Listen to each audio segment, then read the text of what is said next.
The democracy that we experience now may be different 50 years from now. Our country will beat itself.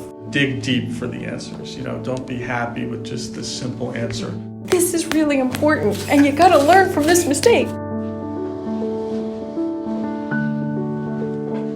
Our society is made up of citizens who come from many different backgrounds, many different experiences, many different viewpoints. So I think it's all important to be able to listen to as many viewpoints as we can. And even though you may adamantly disagree with someone about their course or their viewpoint, we have the beauty of our democracy is that we can have those different opinions. Those conversations are really important, and kids need practice at that. So I think our task as educators is to help students understand some of the challenges within our history and to help students seek the truth. One of my favorite lessons that I teaches the dangers of the echo chambers. If you listen to the same news feed over and over again, you're just going to believe that, and that's all you want to hear, and you're going to close yourself off. I challenge you to go out 2 or 3 times a week and read something completely on the opposite end, and the importance of recognizing the echo chamber.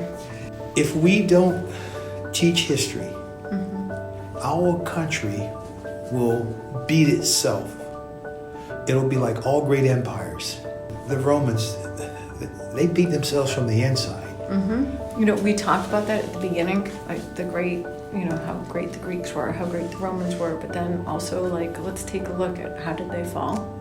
And it is from within. And I think there's this passion, that we have, this love of teaching, and the urgency that we kind of have with with our kids, and being like, this is really important, and you got to learn from this mistake, right? George Santayana, right? Those that don't learn from history are doomed to repeat it.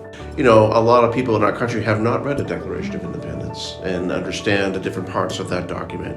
A lot of people have not read the Constitution. So I think we expose a lot of our high school students to those documents. And, thankfully, and I try to instill that with my students, my juniors, that document, that Constitution can change, okay? And it can be reinterpreted, and it can be amended. And the democracy that we experience now may be different 50 years from now. And I hope it's better. I think one of the things that we try to encourage with history is to ask good questions, to ask why, and, to really contemplate that and dig deep for the answers. Don't be happy with just the simple answer. There's nuance there, and I think that's the humanity in history when you understand the complexity in people in the past and the situations that they faced, and bring some real intelligence to evaluating their actions.